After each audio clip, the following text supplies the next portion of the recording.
전 세계 현안을 논의하는 경제올림픽, 일명 다보스 포럼이 현지 시각 19일 막을 올렸습니다. 6년 만에 이 다보스 포럼에 나서는 트럼프 대통령은 국무, 재무, 상무장관을 모두 대동하는 등 역대 최대 규모의 대표단을 꾸렸고요.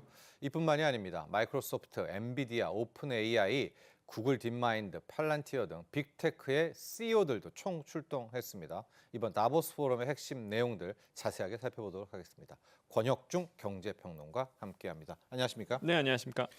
이번 이 다보스 포럼 같은 경우에는 트럼프 대통령의 특별 연설 그리고 그린란드 이슈를 온통 뒤덮였지만 그러나 여러분 이 다보스 포럼은 세계 경제 포럼 WEF 정말 유명한 네. 한 해의 경제적 정책 정하고 아젠다를 세팅하는 그런 포럼이거든요.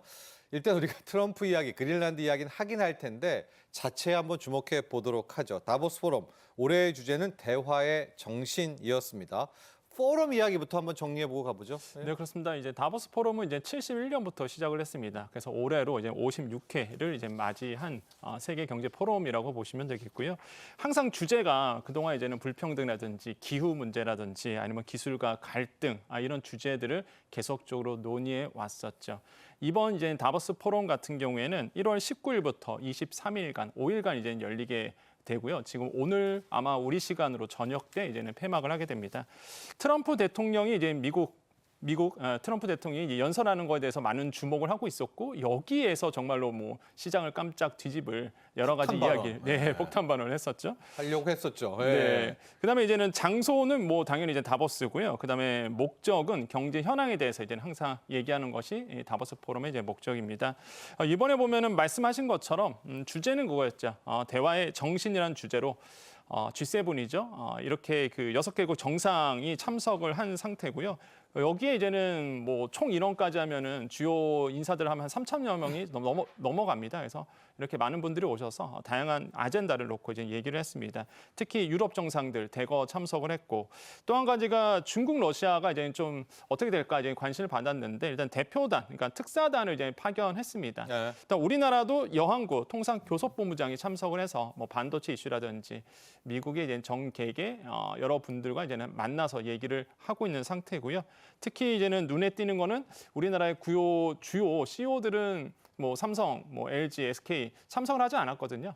하지만은 이외 이제 기업들에 대한 CEO, 회장들은 다 참석을 해서 이제 얘기를 나눠 하고 있는데 정기선 HD 현재 회장도 마찬가지고요. 장인화 포스코 그룹 회장도 현지에서 다양한 재계 인사들을 만나서 이야기를 하고 있습니다.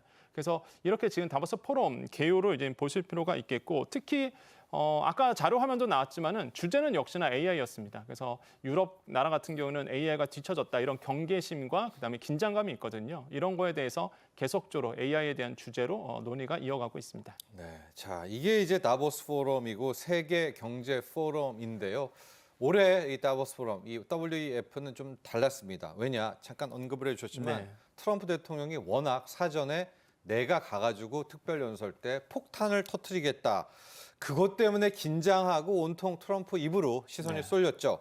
그런데 막상 뚜껑을 열고 보니까 폭탄이라기보다는 이제 타코에 가깝다. 또 한 번 좀 뒤로 물러섰다라는 이야기입니다. 이 연설 내용도 한번 지켜보고 그린란드에 대해서도 어떻게 정리하는지도 이야기해 주시죠. 네, 아마 세계의 이목이 집중된 게 트럼프 대통령의 아마 목소리였는데요. 일단 트럼프 대통령은 미국만이 그린란드를 지켜낼 수 있다라고 이제 얘기를 했습니다. 그러면서 이제 미국, 유럽의 정상들 앞에서도 역시나 이런 그린란드에 대한 그 욕심을 여지없이 드러냈다라고 생각을 해보겠는데 다행인 거는 이제 군사 옵션은 이제 배제했다라는 거죠. 그래서 사실 긴장감이 높아졌다가 무력으로나 아니면 군사적 행동으로 그린란드에 대해서 차지하지 않겠다. 이런 것들이 좀 시장에 좀 안도감을 준 부분이 있습니다. 그렇습니다. 저 발언이 컸던 것 네, 같아요. 네. 그래서 이 발언이 좀 시장에 안도감을 줬고요.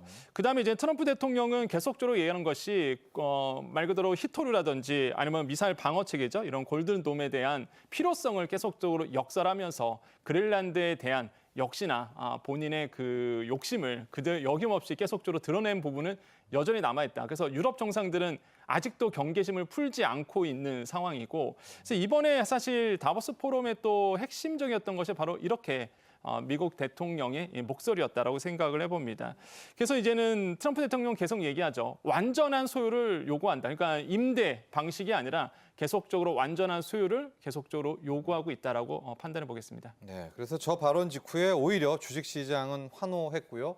뭐 국내 증시까지도 훈풍이 불어왔었는데 그리고 어젯밤이었습니다. 이제 트럼프 대통령이 SNS를 통해서 나토, 유럽연합 또 그린란드 이슈를 놓고 덴마크와 큰 틀에서 합의를 했다. 합의하려고 지금 협상 중이다. 프레임워크를 마련하기로 했다고 이야기를 했는데요.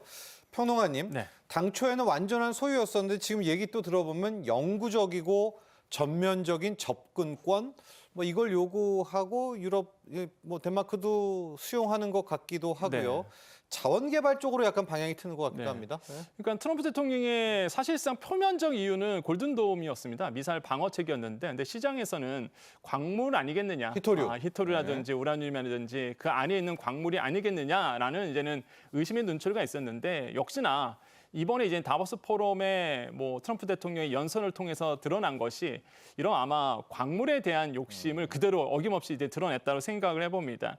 어쨌든 간에 트럼프 대통령은 이게 나토 사무총장과 연설, 그러니까 얘기한 후에 태도를 약간 바꿨거든요. 그래서 아까 앵커님 말씀하신 것처럼 이거에 대한 군사 옵션은 하지 않겠고 무엇보다 관세에 대해서 이제 2월 1일부터 10% 추가 관세 얘기를 했었는데 이거 철회했습니다. 네. 그래서 이제 시장에서는 당연히 불확실성이 하나 사라졌다 이렇게 이제 판단을 하고 있고요.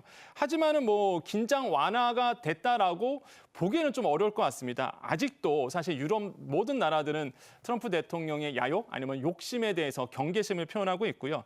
마크롱 프랑스 대통령은 이제 주권은 협상 대상이 아니다라고 이제는 얘기를 했습니다. 외신은요, 오히려 마크롱 대통령의 그 선글라스에 오히려 더 관심을 가질 정도로 그 강렬한 이미지에 많은 외신 보도가 있었는데 그 정도로 프랑스 대통령의 목소리가 좀 주목을 받았고 힘의 논리가 국제 질서가 되지 않아야 된다라는 이제 얘기를 던지기도 했죠.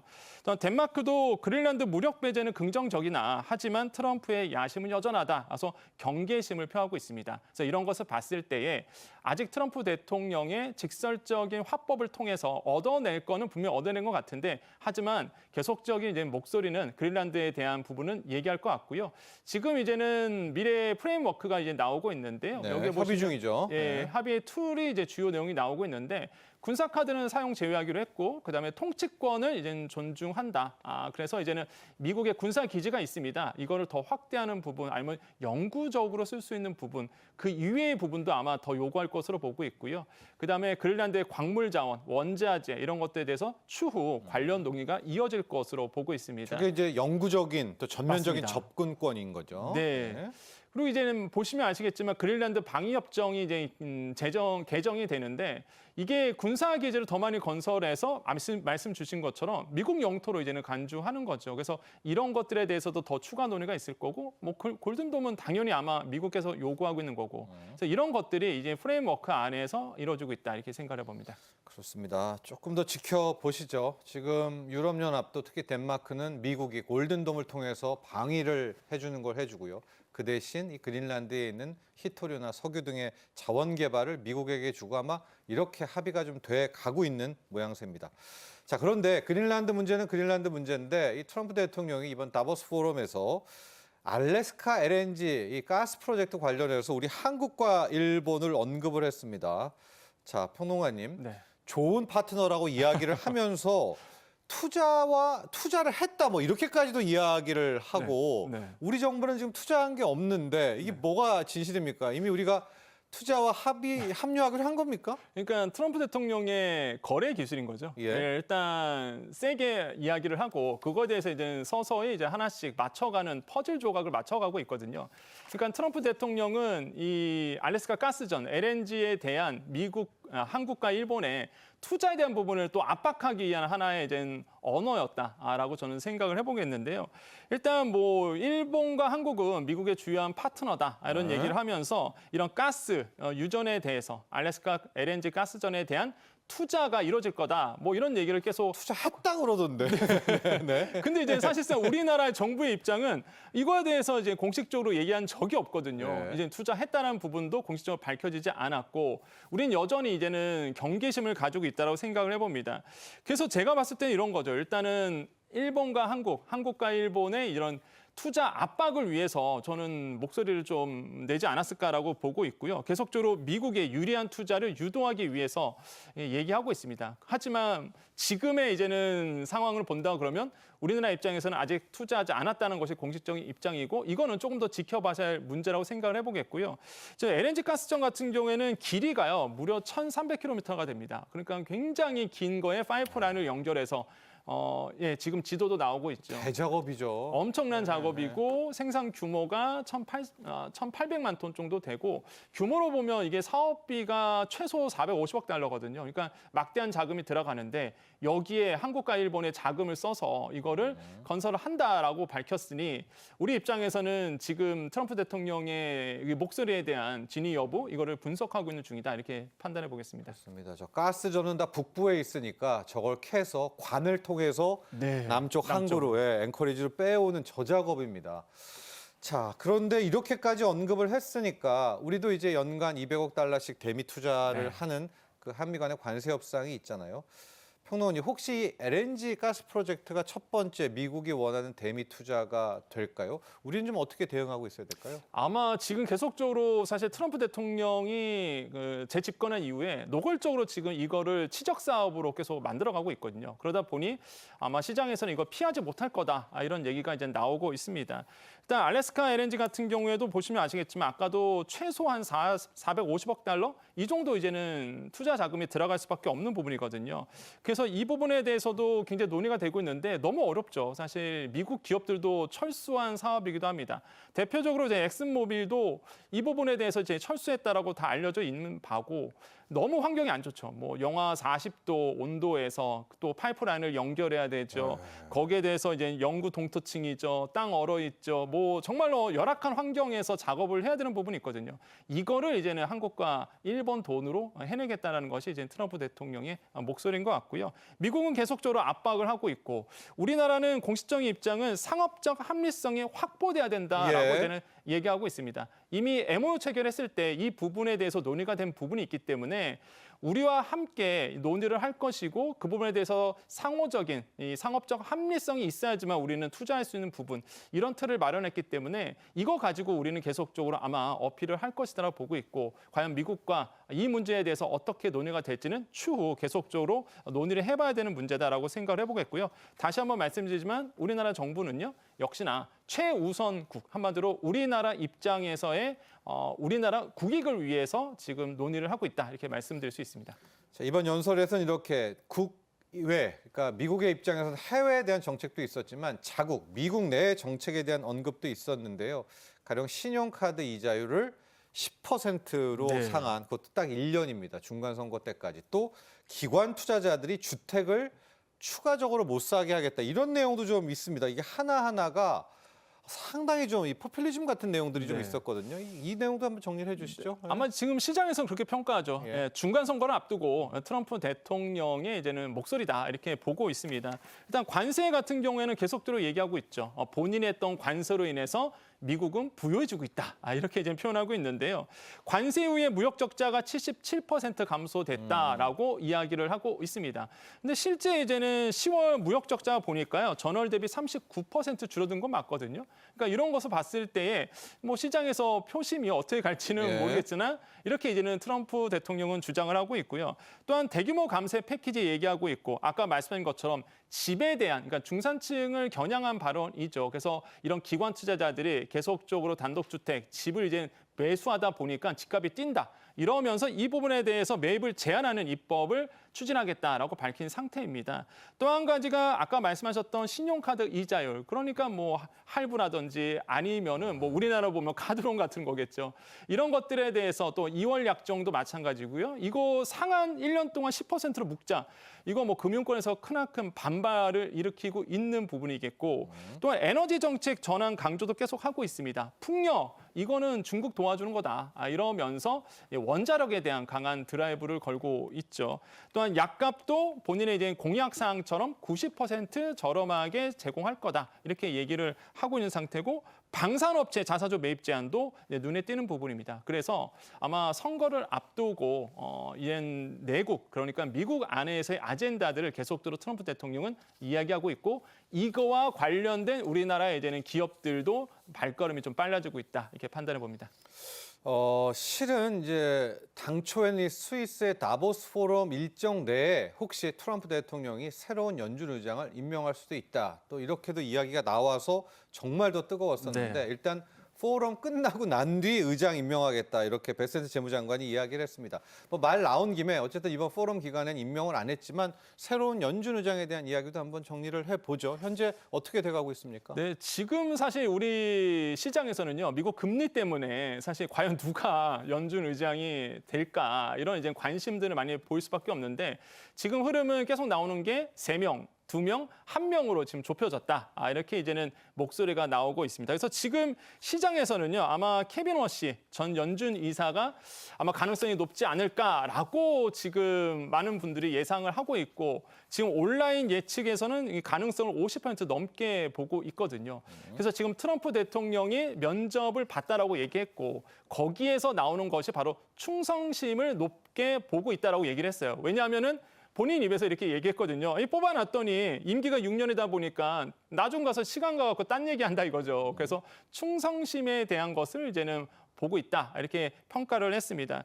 결국에는 지금 시장에서는 아까 말씀드린 것처럼 케빈 워시 전 연준 이사가 가장 강력한 후보로 지금 대두되고 있는 상태입니다. 네, 자 이번 포럼에는 우리 측에서는 여한구 통상교섭본부장이 갔었고 이 민간 섹터 중에서는 HD 현대그룹의 정기선 회장 갔고 실질적으로 팔란티어와의 대항 계약도 있었거든요. 대형 계약도. 요것들 한번 좀 정리해 보죠. 네. 맞습니다. 이번에 좀 다보스 포럼에서 띄었던 국내 CEO를 본다 그러면 정기선 HD 현대 회장인데요. 아까 말씀드린 것처럼 팔란티어와의 계약 부분도 있었고요. 무엇보다 또 최근에 이제는 지금 보도가 되고 있는 것은 빌 게이츠 테라파워 회장과 이제 만나서 소형 모듈 원자로 얘기를 하는 부분. 요것도 지금 또 많이 언론 보도가 되고 있는 상태고 관심을 받고 있습니다. 이런 것도 같이 보셔야 되겠고 특히 아까 말씀 주셨던 팔란티어 CEO와의 이제는 연계한 부분, 그래서 회동했고 AI 협력 부분에서 이제 논의가 있었고요.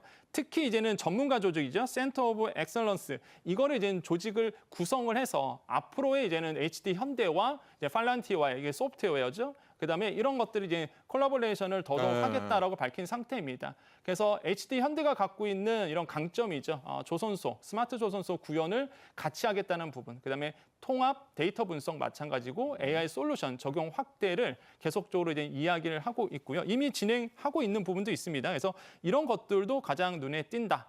또 한 가지 눈에 보시는 게 이제 장이나 포스코 회장인데요. 탈탄소에 대한 강한 드라이브를 지금 걸고 있습니다. 이런 것도 같이 눈에 띄는 부분이다라고 말씀드릴 수 있습니다. 네, 앞서도 얘기했지만 정부 대표는 여한구 통상교섭본부장이 참석을 했습니다.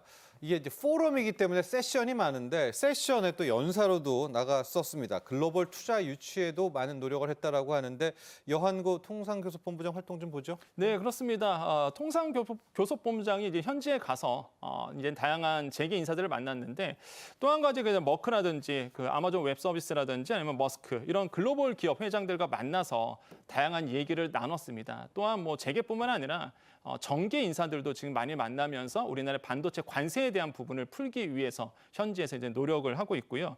특히 이제는 WTO 세계무역기구 비공식 통상장관 회의에 참석을 했습니다. 여기에서 우리가 얘기했던 것이 개발을 위한 투자 원활화 협정 이게 이제는 WTO에 들어갈 수 있도록 계속적으로 논의를 하고 있는 상태고 그래서 미들 파워 한국 이런 얘기를 했거든요. 그래서 이제는 이런 통상에서의 우리나라의 위치를 더더욱 공고히 하기 위해서 발빠르게 움직이고 있습니다. 네, 자 지금까지 도움 말씀의 권혁중 경제평론가와 함께했습니다. 오늘 감사합니다. 네, 감사합니다.